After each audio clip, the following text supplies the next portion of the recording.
I can officially welcome everyone to this WAPA meeting, our monthly meeting. And Eleanor King and Norberto Quetzal are going to be speaking about really applied archaeology. And their talk is Finding Roots to Roots, roots as in pathways and roots to roots. You can see the title there. Integrating archaeology into the Belizean pre-collegiate curriculum. So let me introduce, I think almost everyone knows Eleanor, but let me introduce Dr. Eleanor King. She is an archaeologist and an educator specializing in the pre-Hispanic Maya. She has researched and lectured on public outreach in archaeology, heritage studies, and illicit trafficking in antiquities. Because I've worked in illicit trafficking in women. All right.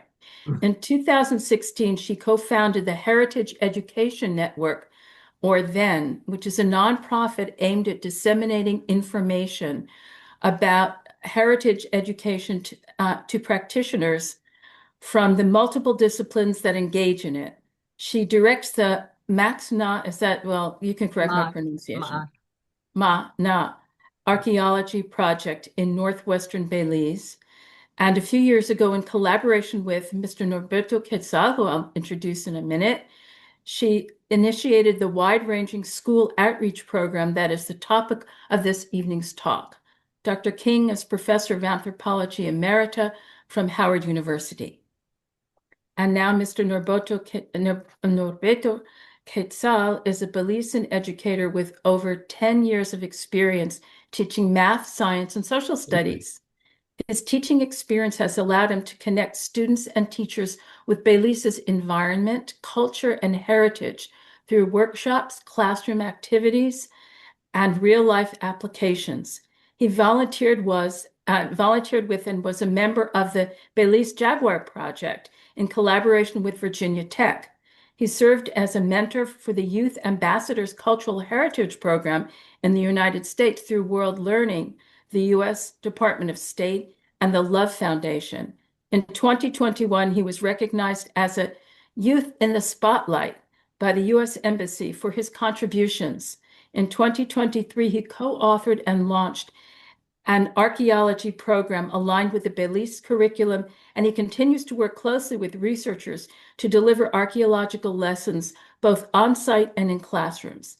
In 2025, last year, he presented the program at the Culcha Symposium sponsored by the Heritage Education Network Belize and co-authored an article with Antonio, no, wait a minute, I can't see well, Berdal on archaeology education for Belize for research reports in Belizean archaeology, volume 19. And with that, I think Eleanor is going to begin. Turn it over to you, Eleanor. Okay. Thank you. Thank you, Lori. And I just wanted to thank you for those introductions, which are up on the website. And you can see we're labeled, so we're easy to recognize. And I just wanted to go over briefly what we're going to talk about. We're going to talk about the development of the program and its evolution over the last 3 years. Then we're going to talk about specific components, the site visits and the school visits, the results, and the next steps. So without further ado, you can see us here in the field and doing one of the first components, the site visits. Let me start with the genesis of this program, which was it started through a National Science Foundation collaborative research grant that I obtained with Dr. Risa Trachman of Elon University and Dr. Marisol Cortez Rincon of Humboldt University.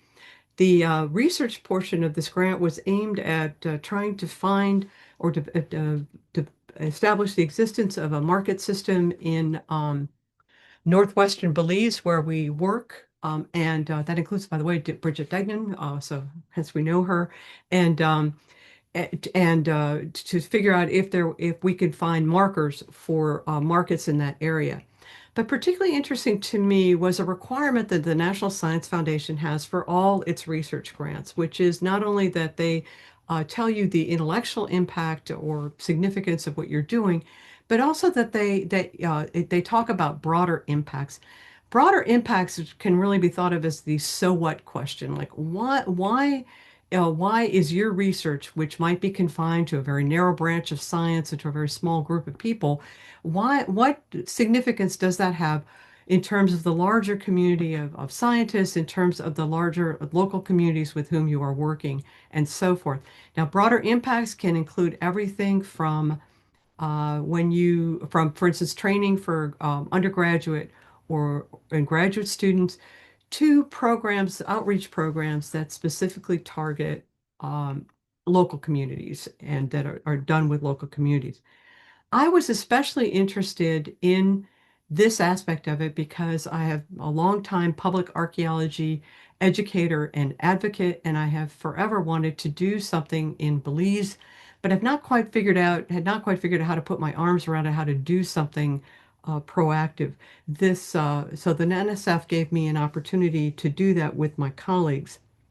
We focused, one of the natural focuses was to do at least a site visit to bring students in Belize to a site, the site of La Milpa, which Norberto will tell you a little bit more about, to visit the sites to an archaeological site because they're not always able to go out. In fact, many students in Belize will never set foot on an archaeological site, surprisingly, because the country literally has thousands of them, but they don't often get that opportunity. So we knew it was going to be focused around a site visit. I was especially interested, however, in not just doing a site tour and maybe a show and tell of artifacts and that kind of thing. I really wanted to tie these lessons into the Belizean curriculum, and the impetus for that was my association with Project Archaeology, a longtime association, Project Archaeology. Project Archaeology is essentially was a program that was developed in the 1980s through the publication of the book Intrigue of the Past, which offers lesson plans to teachers to teach archaeology by weaving it throughout the curriculum, throughout all different subject matters, whether that be math, science, social studies, and so forth. And Project Archaeology was really considered to be kind of the Cadillac of the archaeology education outreach programs. It was developed by both archaeologists and educators for third through eighth grades, and therefore really targeted a lot of the materials that you would be teaching in those years, but by using archaeology instead of maybe the usual examples. It was such an important project that it became the flagship program for the Society for American Archaeology, who adopted it as their official archaeology outreach program.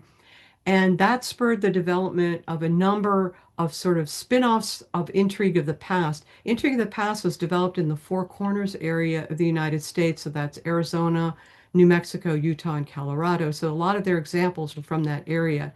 When Project Archaeology was adopted by the SAA, a number of other states like Kentucky and Pennsylvania reworked Intrigue of the Past with examples from their own states so that it would be relevant to school children within their states. This all worked really well for about 10 to 15 years. And then in the beginning of the aughts, under President George Bush, the structure of American education changed. And what happened was that the core state standards became universal. So they came up with core state standards that were for every subject like math, English, social science, and so forth, that were universal, that were supposed to be applied to all states in the United States. The result of that is that it made it much more difficult for teachers to teach across the curriculum. They had to meet these standards. There were standardized tests that went along with meeting these standards, and the standards were very specific. Project Archaeology therefore pivoted to researching and developing materials that would meet the core state standards. And they have a whole new series of materials called among the things, Investigating Shelter, Investigating Other Things, that you can find on their website. Nonetheless, Intrigue of the Past remains a really solid uh, piece of work and a really good model for a lot of curriculum development. So that was sort of my inspiration because it tied into curriculum.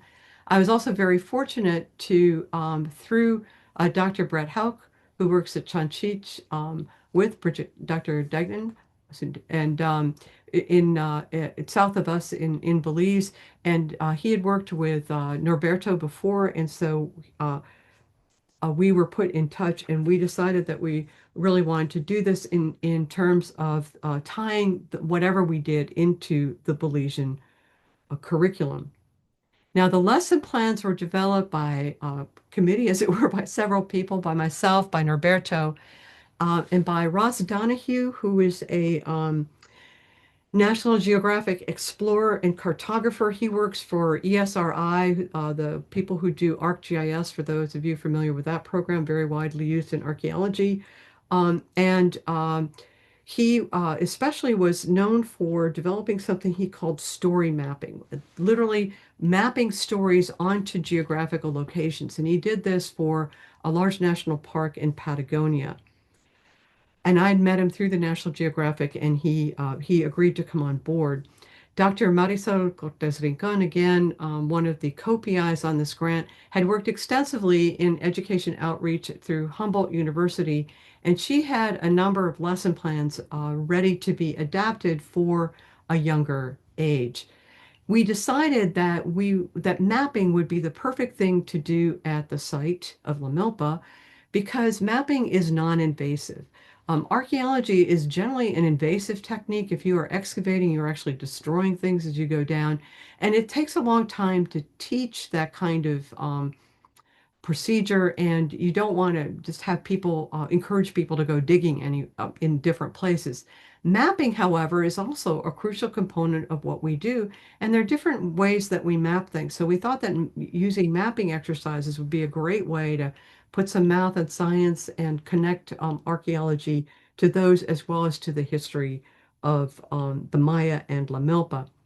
Also involved was Dr. Fred Valdez, who was a former director of the program for Belize Archaeological Project, under whose umbrella we operate, and he provided invaluable assistance with logistics and other issues. Now we received the grant in 2021. We're originally going to go down in 2022, but COVID prevented that. So we first started doing this project in 2023 with senior project personnel, myself, and some other people. And in 2024, we refined it. We had the happy idea actually of involving undergraduate and graduate students in actually teaching the lessons. And that really helped because we could step back and kind of supervise what was going on at the site and intervene where necessary, or step in and help out when necessary. Um, and we therefore, and then we added further refinements. In 2023, the first year of the program, we had eighth graders from the Linda Vista School, which is where Norberto works, and which is a local school, Mennonite school, private Mennonite school that's about 20 minutes away from our project.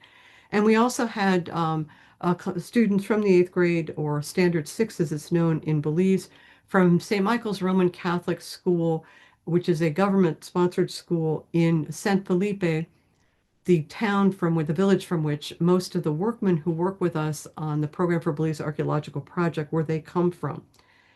In addition to having the happy idea of delegating some of the teaching to students, it also taught them how to map. It was great. We also had a wonderful addition in 2024, and that was of soil science. Dr. Daniel Baer from the University of Puerto Rico, Mayagüez, was one of the consultants on the NSF research grant. He did he did and is doing all our soils analysis. And he came down on a separate grant from Puerto Rico with Dr. Miguel Munoz, a colleague, and a group of undergraduate and graduate Puerto Rican students to look at their grant was to take students around to look at the soils in Belize, which are quite different from those in Puerto Rico. They dove in enthusiastically into the teaching program. Their students, as well as my Howard students, helped teach the lessons, and they added in soil science lessons.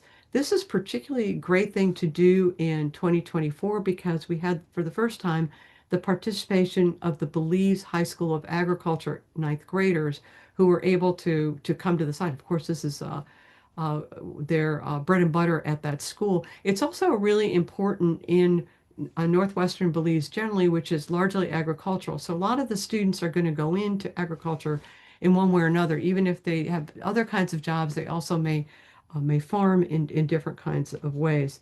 In 2024 as well, we were um, invited with at the kind invitation of the principal and teachers of St. Michael's in San Felipe. We went to do an in-class presentation at that school. And that gave us the impetus to apply for a Runner Grant Foundation workshop grant, which we obtained in 2025, where we added in a whole classroom lesson component to this. Again, these lessons are all tied into specific learning outcomes in the Belizean curriculum. The terms of the and I guess I'll leave it there in terms of the thing that of the Winter Grand. But just to let you know, we had three schools visit the site last year: La Milpa, the St. Michael's again, Belize High School of Agriculture again, and we were lucky to have Linda Vista School again. They had not been able to come in 2024 because Linda Vista gets out really early, and so it's hard to catch them. And then we were able to present the classroom program to five schools, including again St. Michael's and the Belize High School of Agriculture. Unfortunately, Linda Vista by then was out, but we also had San Lazaro, Trinidad, and La Immaculata in Orange Walk. So San Lazaro and Trinidad are small towns that are near San Felipe. Orange Walk is the nearest city, and La Immaculata is one of the schools there. This has led to a lot of enthusiasm for the program, not only from the students, but also from the educators and also from Belize's Institute of Archaeology. Antonio Beardall, who is their lead person in terms of community outreach, came in 2024 to observe the program and was enthusiastic.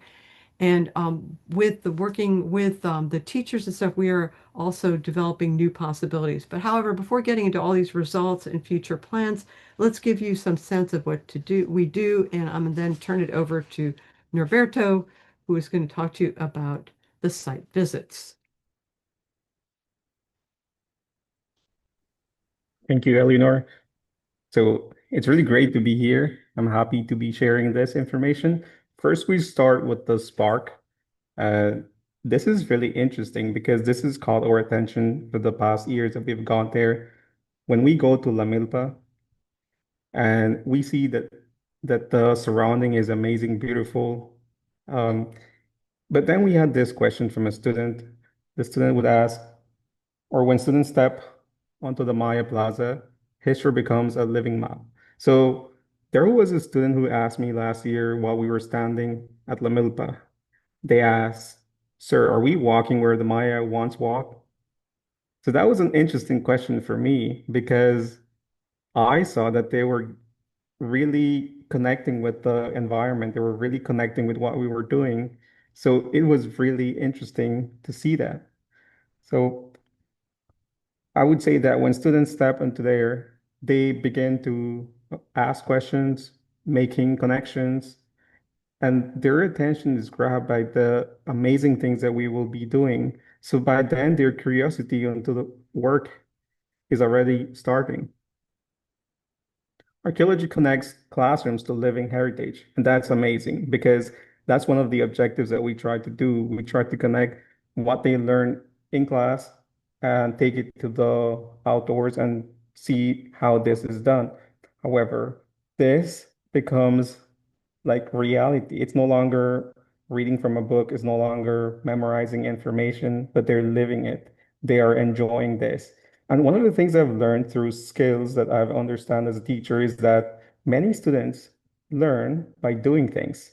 And that's one of the biggest objectives.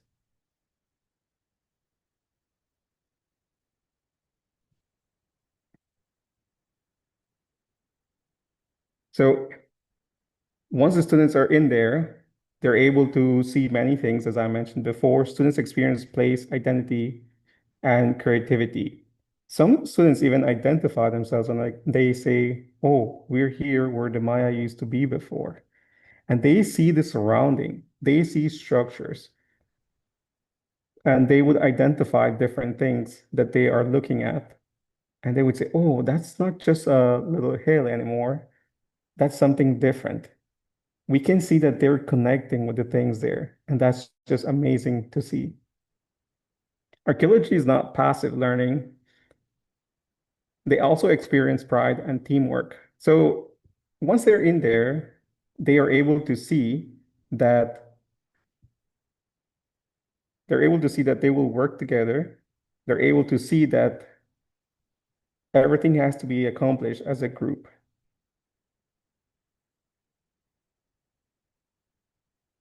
So then we move to the next slide, and we have here, this is a map of La Milpa. This is where we go. It's an amazing ride from where we move. This is like a school trip for students, and they enjoyed this site, and it's amazing. They go all the way from their village. So we had the students from San Felipe, St. Michael Arts School, that would move all the way from San Felipe to La Milpa. It's a beautiful view. The place is located here in the northwest of the country. As you can see, point there. La Milpa has archaeological sites, and there is also where we can find Mashna, where Dr. Eleanor King is.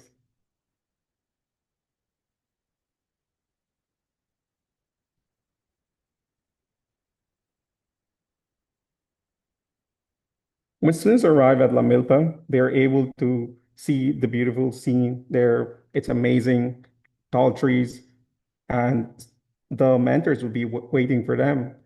So once they get there, they're able to start with the activities. They're divided into different groups. And in the groups, they're guided onto how they would work with it.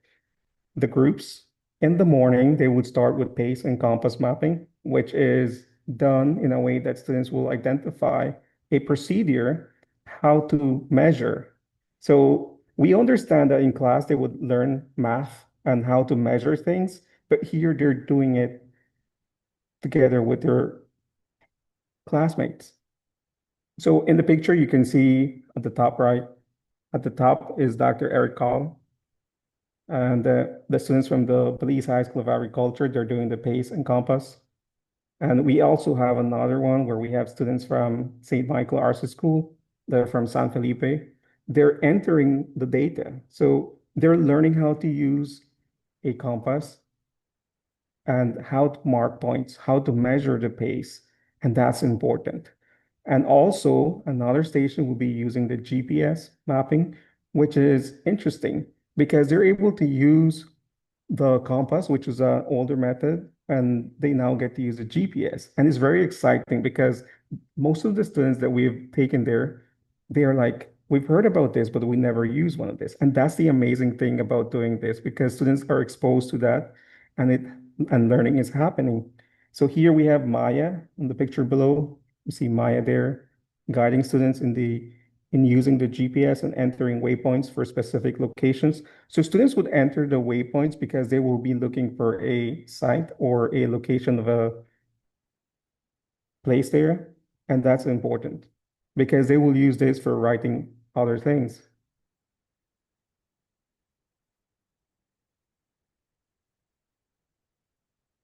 Okay, we're moving on. So the field stations here, we move on to the other structures and stories. So another amazing thing is that students are allowed the option to choose the specific location that they want to work on. And once they choose that location, they will take pictures of that. And using those pictures, they will also write stories. We've had amazing stories from students and very interesting stories that we wish you could share all of them here, but probably we'll put some time on somewhere so you can read. So using that, we can connect the pictures with writing stories and students expressing their creativity. Here you can see pictures on the top left, we say Ross, which is helping students document their chosen structure, one of the La Milpa ball courts.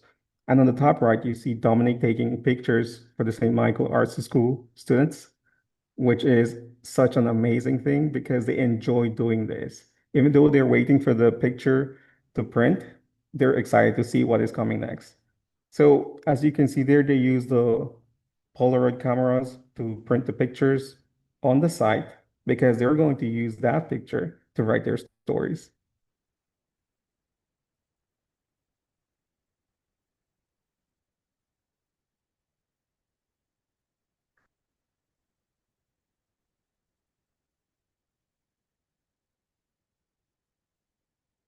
So the previous sections or previous slides that we saw, they all happen at the site.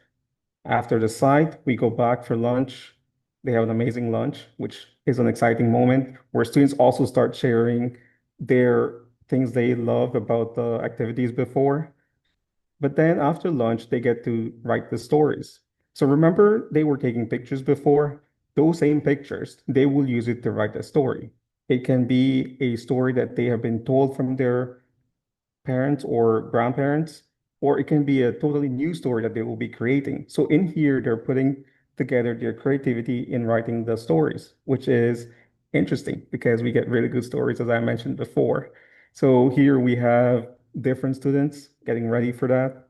Students from Belize High School of Agriculture, St. Michael Arts School, and Linda Vista School write and present their stories, which showcases both heritage and pride. And it's amazing because even though we have the Linda Vista School, which is a Mennonite school, they're able to make really good stories and they're able to connect those stories by living here in Belize, which is really interesting. We move on.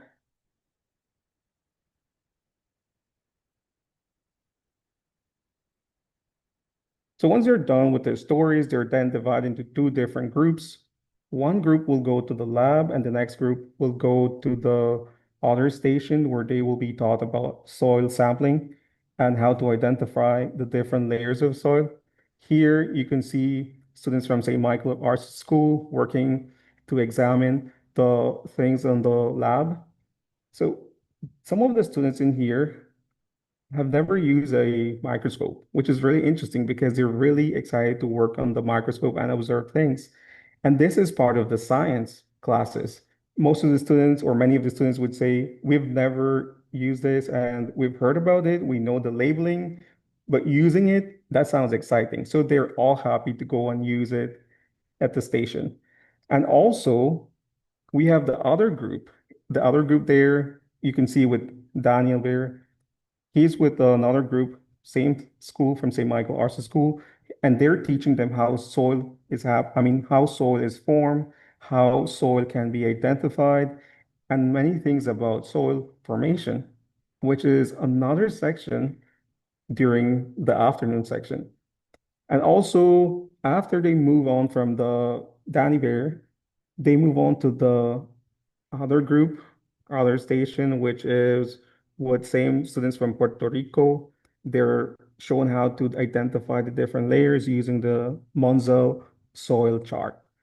Now, this becomes an experience that is new for them because many students in Belize, well, the ones I know, the ones that have gone to the project, they've never heard of the book until they're presented on that day. So they're being exposed to new information, they're learning things, which is amazing.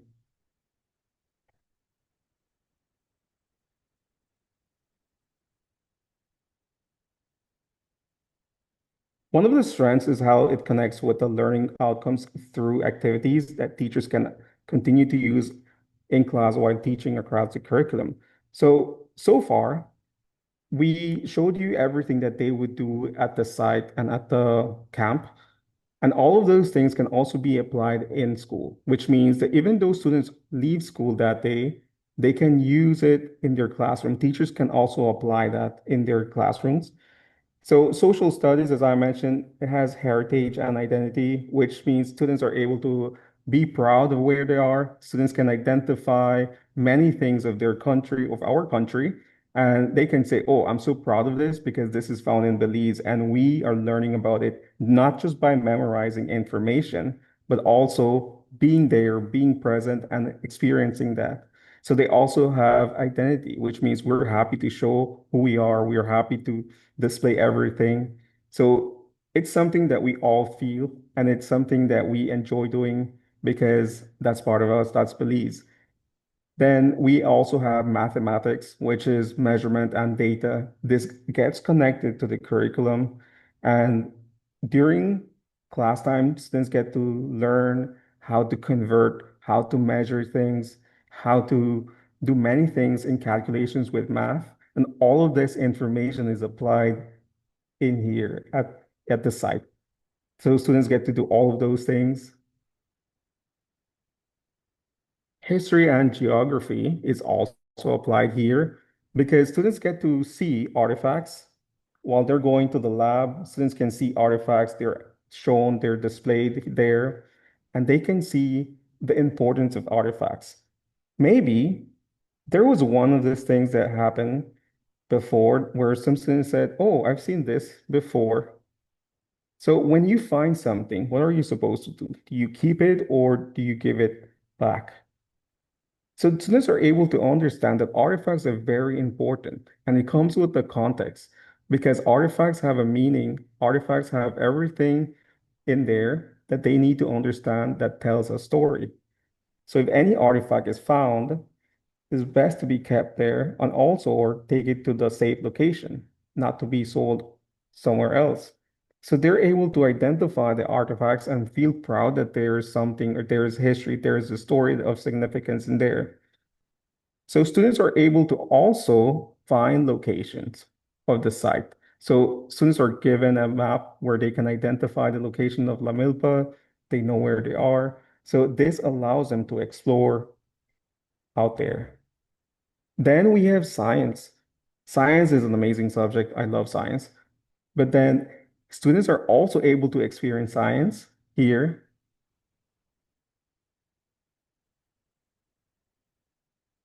First one, as I mentioned here, soils. They are shown how to identify the soil layers. They get to know about soil formation and the importance of soil, especially in communities like the ones we have here for agriculture. So soil is important. Then they also get to see the ecosystem and also the microzones. They're able to see all of that information. And the last thing here will be English, writing and storytelling. So they don't only get to write the stories, but they also get to present that, which is amazing because they're able to show their creativity, they're able to show their amazing ideas. Now, we had a teacher that told us that she had a student. The student was never interested in writing stories, but that day he gave a really good story. So we can see the amazing thing that happens there. Some students may not want to be in a classroom and write their story, but when he was there, he was really interested in what he was doing. He was really engaged and he gave a really good story. So teacher was also proud and we could see that something was happening, something was changing. So we were able to accomplish so many things during those activities because the amazing thing of this is that this project is cross-curriculum, which means many things can be achieved with a project like this.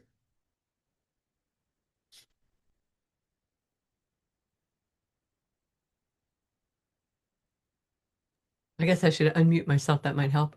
You ready for me to take over? Um, uh, Mm. Go ahead. thanks. Thanks, Humberto. So that brings us to the school visit program, which we added just this past year. Now, as I told you, the school visits actually came out of an invitation in 2024 from the principal and teachers at St. Michael's RC in San Felipe to come and visit really the whole school. I think we visited the second through the eighth grades in the school to talk to them about archaeology and soil science. Soil scientists came with us. We weren't quite sure what exactly to do or what, kind of what to expect. So we ended up breaking out into three different groups. The soil scientists, the Puerto Riqueño students their with Dr. Bear and Dr. Munoz went into one classroom and talked about soil science there. And the archaeologists divided into two different classrooms. Here you see Serenity and Maya talking about going over the site visit program, which you just heard about. And you can see in the background some slides from actually that year at the site. And then in another classroom, I was with Dominique Blount and Jennifer McKenzie and other crew members talking to students about careers in archaeology and or careers in cultural heritage and the importance of staying in school. So one thing, and what ended up happening structurally is that the entire school just rotated through those three classrooms, and so each class had a chance to hear all the presentations. The one thing to go back to the careers thing, this was something that the teachers and the principal very much wanted to emphasize was the idea that students should stay in school. They should plan on staying in school and finishing their education. The catch is that in Belize, education is free, is provided by the government through the eighth grade. After the eighth grade, you have to pay to go to high school and then, of course, college. So it can become very difficult for students without scholarships to go on. But the teachers and the principal and want to encourage them to do that and to think of careers, beyond the eighth grade, to think of schooling beyond the eighth grade, and to think of careers in heritage. So we talked to students about what they want to do in terms of careers, and we also talked to them about the possibilities of careers in archaeology. Now, or in cultural heritage, some of those are kind of obvious. They might be, you could think of archaeologists, you could think of museum um, curators and so forth. But that's not all. In Belize, archaeology is a huge piece of the tourism industry, which is a large piece in turn of their economy. And there are actually many more jobs in cultural heritage. There are a lot that are for instance, in tour guides or in hotel managers or in anybody related to the tourist industry. And it's actually really interesting. Belize has a biannual symposium, the Belize Archaeology Symposium. And a lot of the people who come there are the cab drivers, the tour guides, the other people who want to know what's happening in archaeology in Belize, who want to hear about the latest discoveries and so forth, and about what people are doing from different parts of the country, so they can share that information with the tourists who come their way. So we talked about those kinds of things with the students and began the problem we decided afterwards, though, that the program was a little on the disorganized side, and that it would be better to have it be a little more structured. With that in mind, we applied for the Wintergrand Foundation Workshop Grant, which we received in 2025, and we implemented a new type of school visit program that included some more structured components. First of all, there were pre and post evaluations that Norberto prepared and gave to teachers and students and collected also that to help us know what difference we might make in this programming. Um, we had specific lesson plans that I developed along with Howard students from based on Project Archaeology's Intrigue of the Past, but kind of riffing from there as well. And this ended up with 2.5 hour workshops at 5 different schools with sixth, seventh, eighth, and ninth graders. The ninth graders were at the Belize High School of Agriculture, whom you see where you see them here on the right. Sixth, seventh, and eighth graders were present at the other 4 schools that we went to. The way these were structured is we had the whole group, all the grades come together, whoever we were going to talk to that at that time. And we would first start off with a discussion of archaeology and cultural heritage. How would the students define those? What did they think they were? And then we divided them into groups of 4 to 5 for very specific lessons. The first one, straight out of Intrigue of the Past, is called Why is the Past Important? And it requires students in a group to think about a family object that links them to their past, or at least to a previous generation. So this can be anything. In many cases, it might be, for instance, a photograph of a grandparent or a great-grandparent who is no longer with them. It might be an object that grandparent or great-grandparent or somebody else used in a job, for instance, something from a sugar mill or other kind of work. It might even be something as simple. A lot of the girls wore earrings and that were given to them or gifted to them by their grandmothers or their mothers. Just something that would connect them to the previous generation and kind of establish that kind of connection. We focused on objects because, of course, archaeology focuses on material culture. So we wanted to make that connection. Following that, we had another lesson drawn from Project Archaeology on the difference between scientific observation and inference. And I think the teachers at St. Michael's RC in particular really had a lot of this. Basically it requires, the first part of it is requires students to look at the drawing on the left there, and then they have to decide about the flat statements that you see there on the right, whether they are O, observation, or I, an inference. So, for instance, the boys in the water, clearly an observation. The weather is cold, inference, basically based on the fact that there are no leaves on that tree. And so on and so forth. So they go through all these. Some of these can be a little bit tricky. Um, for instance, the tree by the pond is dead. That may work.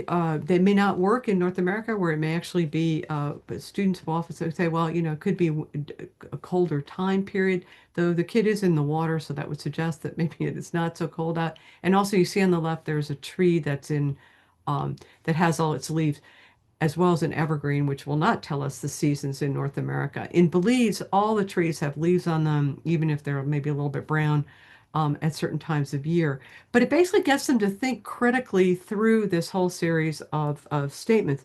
Then we handed out oversized replicas of Belizean coins, thanks to Norberto had the idea of doing that. And we asked them to make 3 of their own observations and 3 of their own inferences based on these coins. So, for example, they had most Belizean coins have a picture. So on the picture on one side, they might say, well, there's a woman shown in profile with a headdress on her head, and that would be an observation. And then the inference would be this is Queen Elizabeth II, who's often pictured, who's pictured on quite a number of the coins. An observation might be the year that the coin was minted. An inference would be how long it's been in circulation, or whatever. So there are differences that they could do with that. Following that, we did involve them. The groups worked through a whole series of scenarios based on context. And the idea behind this is for students to understand the importance of what Norberto was just saying, that an artifact by itself does not tell you a whole lot, that you need to have it in a context to be able to understand what the activity was, what the meaning of it is archaeologically. So in terms of context, we would ask each group to secretly, they couldn't share this with other groups, come up with a location that they wanted to describe. So this location could be a classroom, it could be any room in a school building, it could be any room in a home, it could be a soccer field, it could be any place.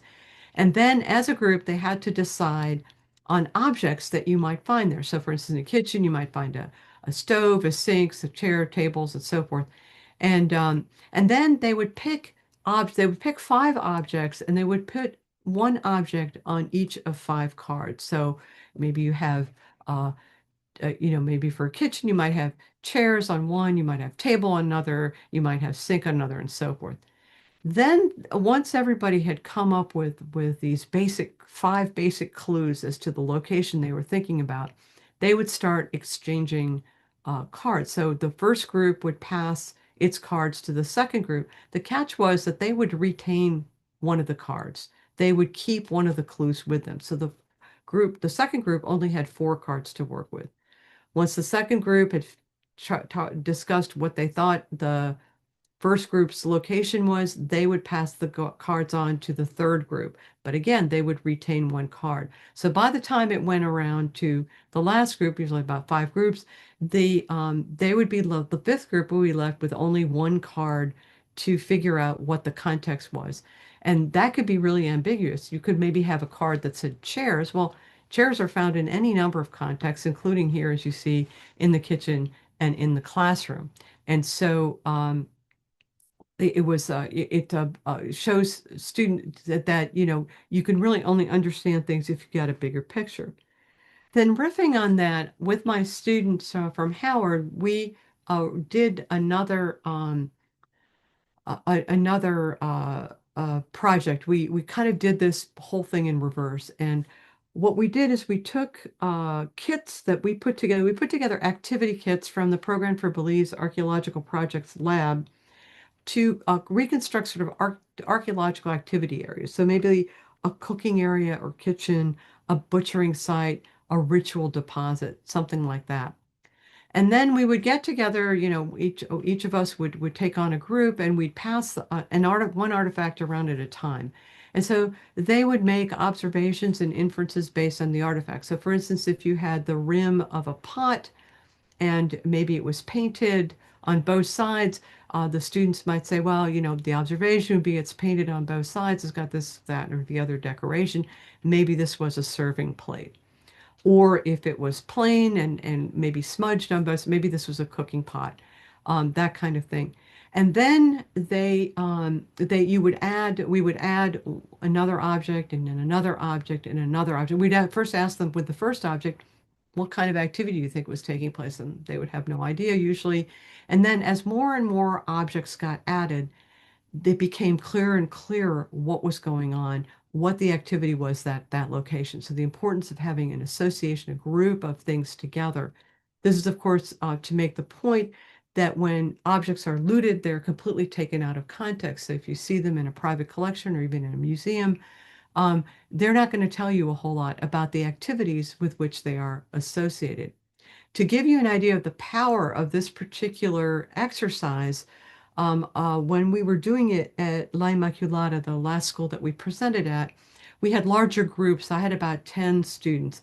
And by the time we got to this activity, they were really relaxed. They were lying back in their chairs, having a good time talking to each other. They passed around the first object, a rim shirt, and talked about it. As more and more objects came out and they started trying to piece together what was going on, they all leaned in. By the end of the time when we had all the objects out, the entire group was leaning in and looking at what was going on. It was a really cool moment for me to see how they received it.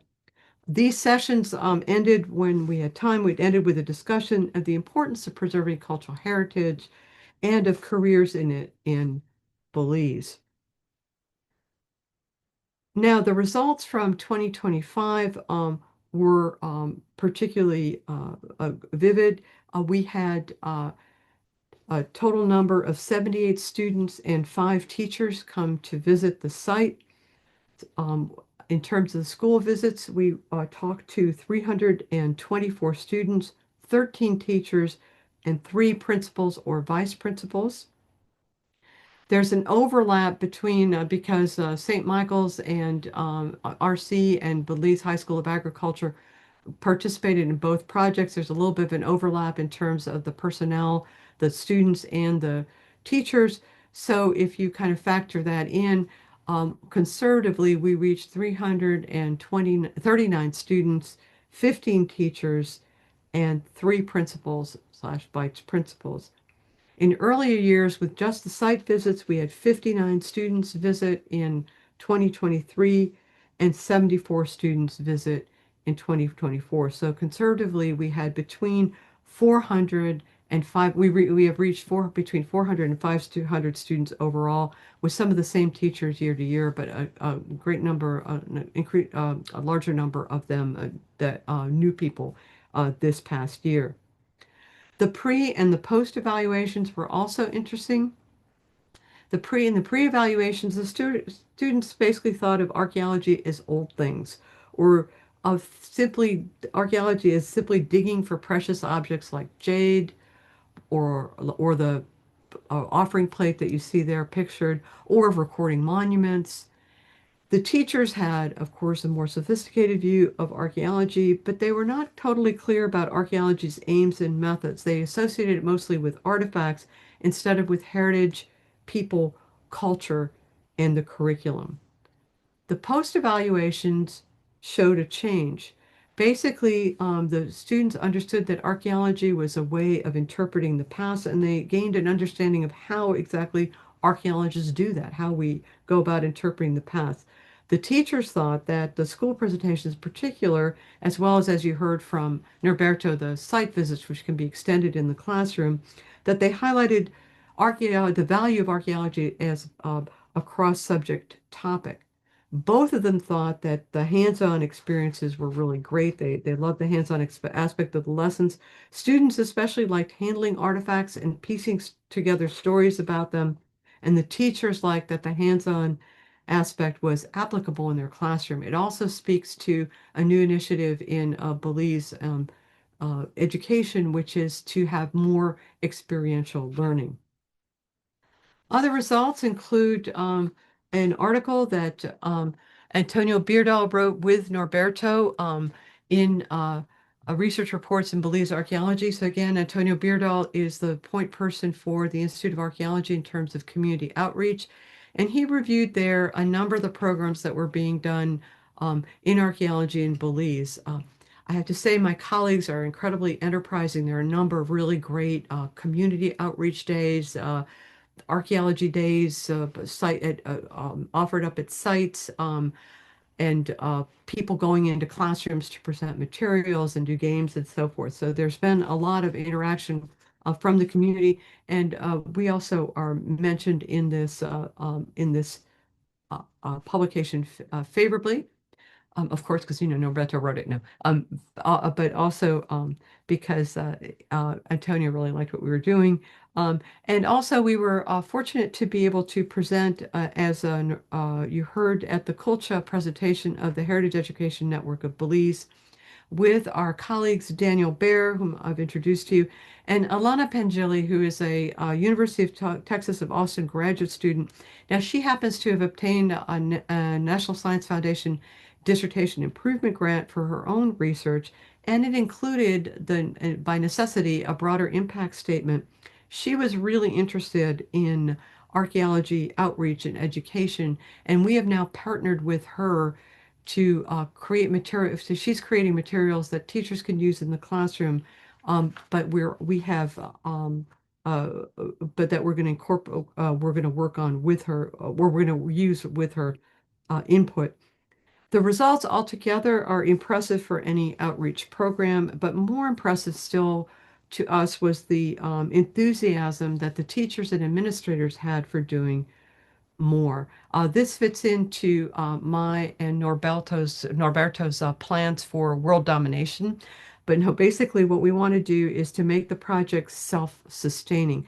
Right now, what we are doing really depends on archaeologists being present.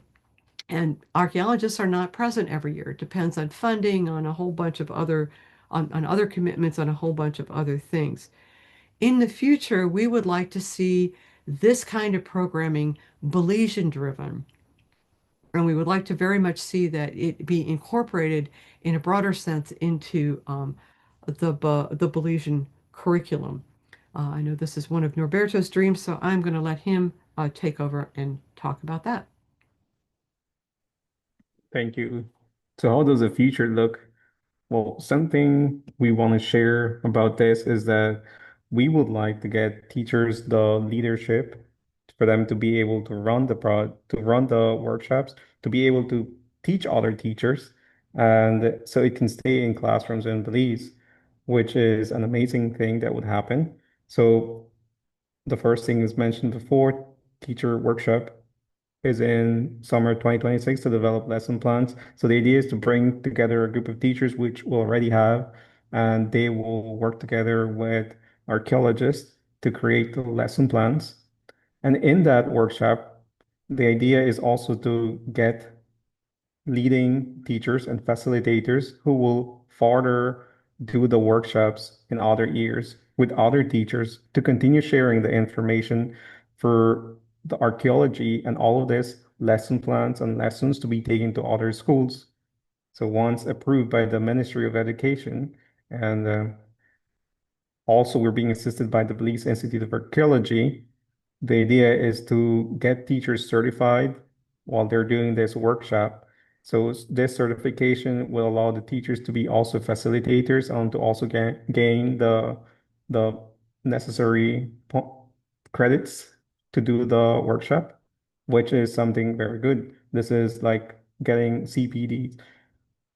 Also, facilitators will use archaeology to teach the lesson to other teachers I mentioned before, and they will be the ones who will be giving the information and passing it on. However, one thing here we have is that we're still looking for funding, and Alana and I are looking for that, and we're being hopeful that we will get that to move on and continue the project for this summer 2026 workshop.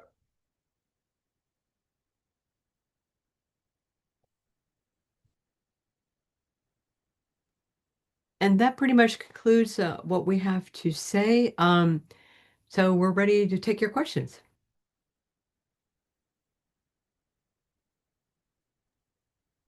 Thank you very much, both Norbert and Eleanor. So if you'll raise your hand as Emily just did in the with the reaction through the reactions, we can call on you. So Emily, please start.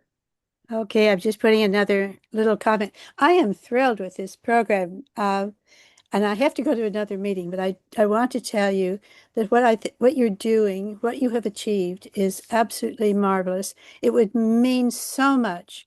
I've worked a lot with the Zapotec Indians. I speak Zapotec in Oaxaca, and I know that the Welty Institute, others would be very, very interested in this.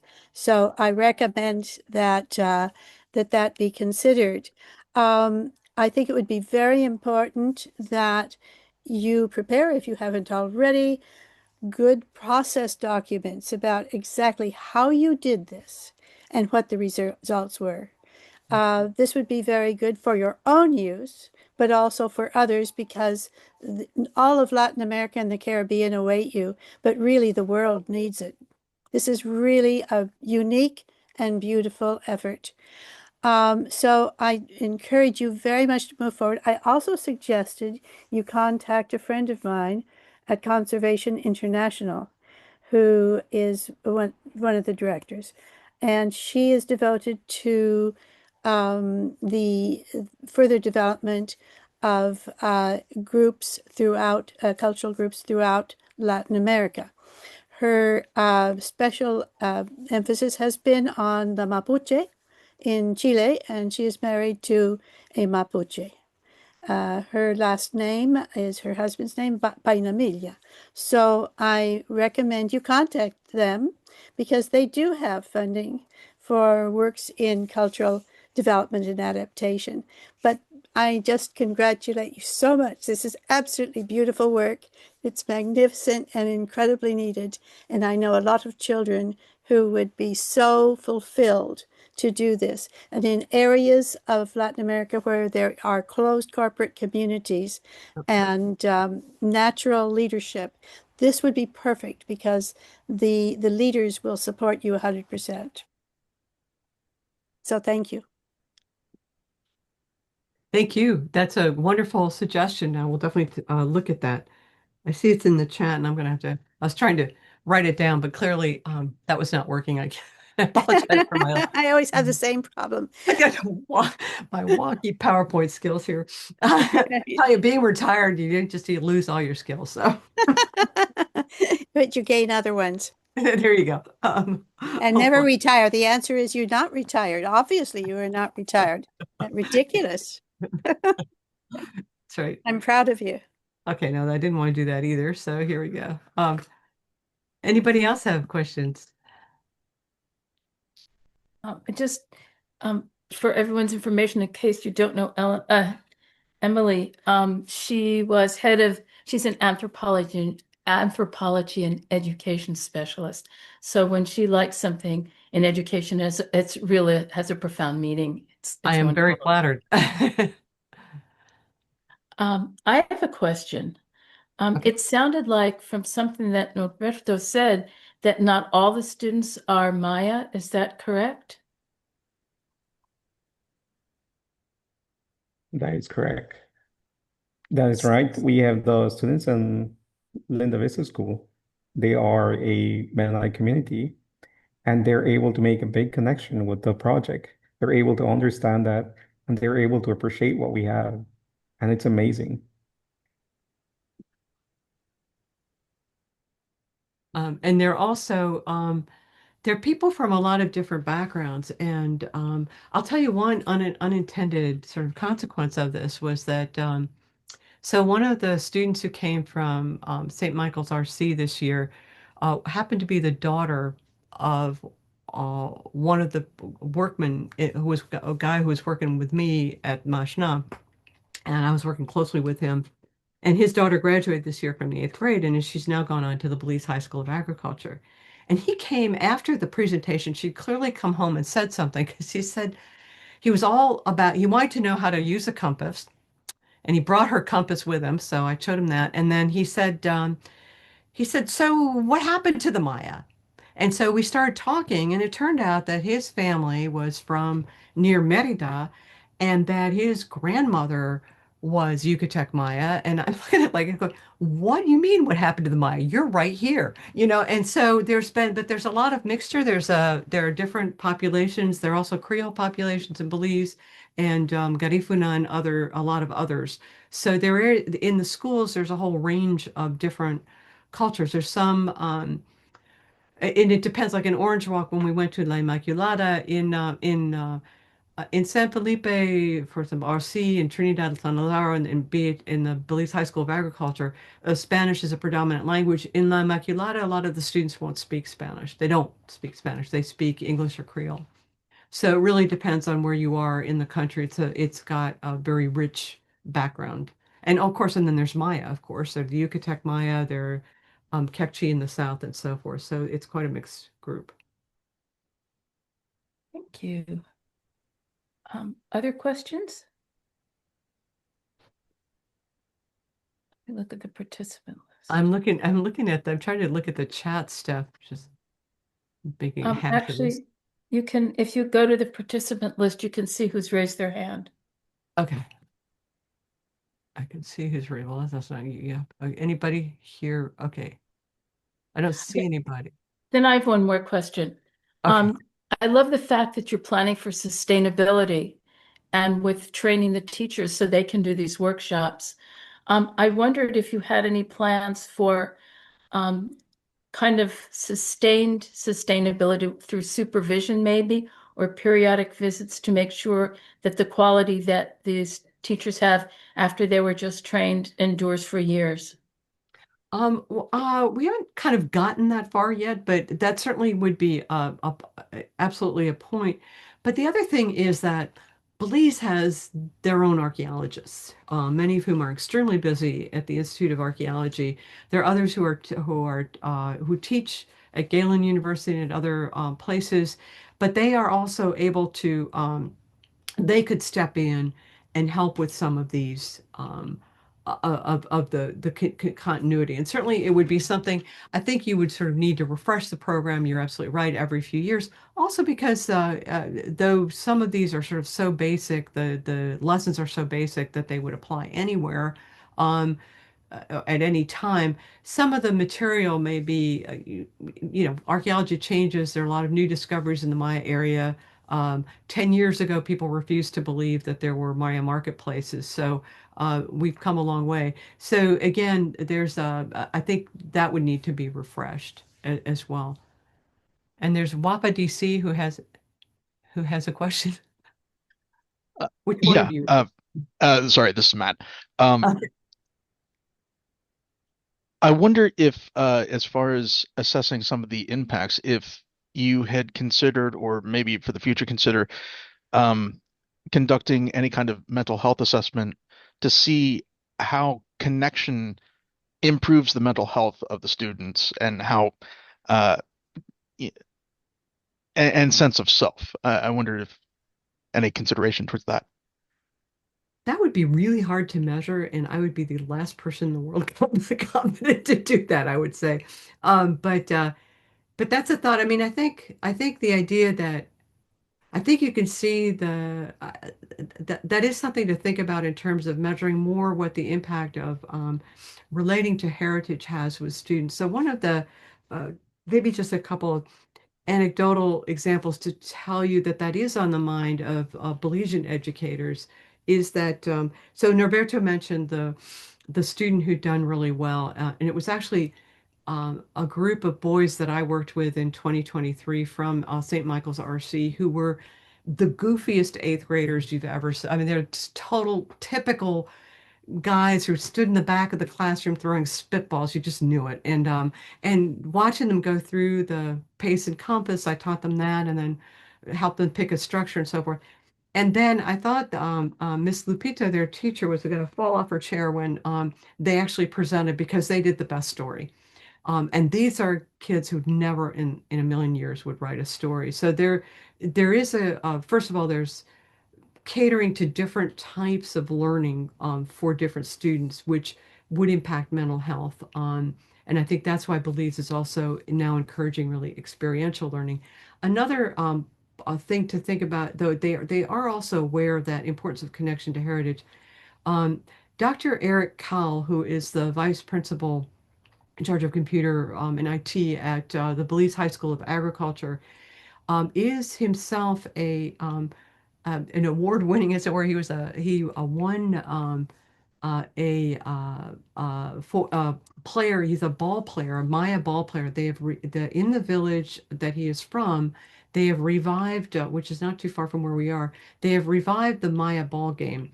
So no one really knows completely how that was played, and so it's pieced together from oral history and from different forms, but there's now a really viable form of the game. It's called Puck to Puck in Maya, and it's a big deal. You would talk to any of the kids, we can show them ball courts at the site of La Milpa, and they'll immediately know, oh yeah, Puck to Puck, we know exactly what that is, and they play it.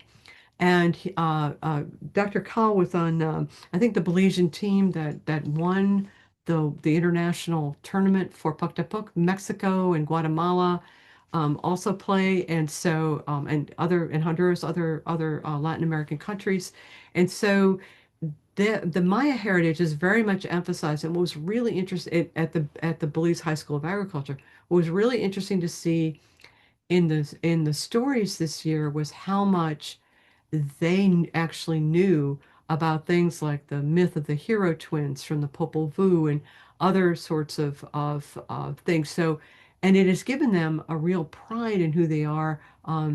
They also have, I think, a small collection of objects that were found on the grounds of the Belize High School. And so they very much uh, remind the students about that. So it's an interesting idea, Matt. I'm not sure how that could be measured, but it's certainly true that having a connection to your own cultural heritage and a real pride in it is going to make you feel a lot better about yourself and be able to do more. That's but not being a mental health professional myself, I can't. Nor is Norberto that I know of. So I can't say that we would be the ones equipped to do that.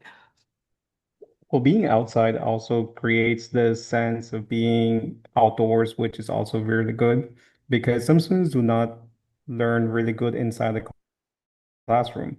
So the classroom pressure does not allow them to learn, and being out there reduces that pressure. So that's something. And you can see that with the example we mentioned before, that some students, when they are outside, they thrive, which is a good example of how they feel connected, how they feel comfortable out there, and how they can do great. Indeed. Thank you. Yeah, I'm not sure that really answered your question, but we threw some stuff at it. Any other questions?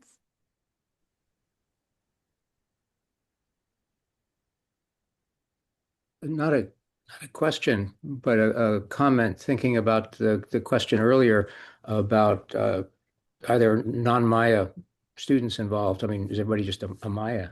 And the fact that there are Mennonites in this program is interesting because I think it's got real potential. And the Mennonites have a religiously grounded belief in that their mission on Earth is to convert land into a productive agricultural system, and so they really don't feel connected enough to the Belizean archaeological history to keep them from bulldozing Maya mounds for the sake of cow pasture or agricultural fields. So if the kids can get a sense of connection to the heritage as Belizeans in Belize, that may be a good thing for the preservation of archaeological remains in the future, a long-term project. And it's true, it's been shown elsewhere that there's a program in Wyoming, in Jackson Hole, Wyoming, by a couple of archaeologists who have involved local students in excavations and other things.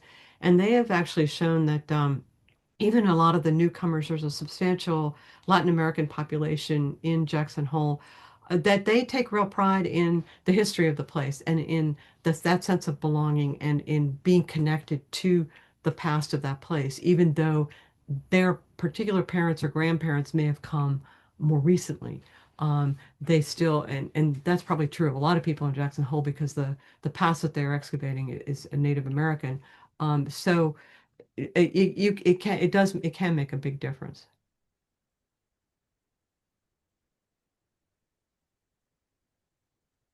I should say that Steve was also one of the people teaching these lessons, so. Kathleen has asked a question. How much funding is needed for 2026? Oh, sorry, I'm let me just stop sharing here because how much funding is needed for 2026? Yeah. We don't need that much. We probably need about, we could get by with what? 10, I can't, I hesitate to, I can't even remember what we asked for.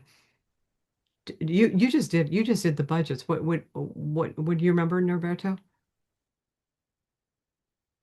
That was for just the workshop. So I think the last one we did was 19. So $19,000, but that's kind of on the outside. I mean, we could probably do it more cheaply.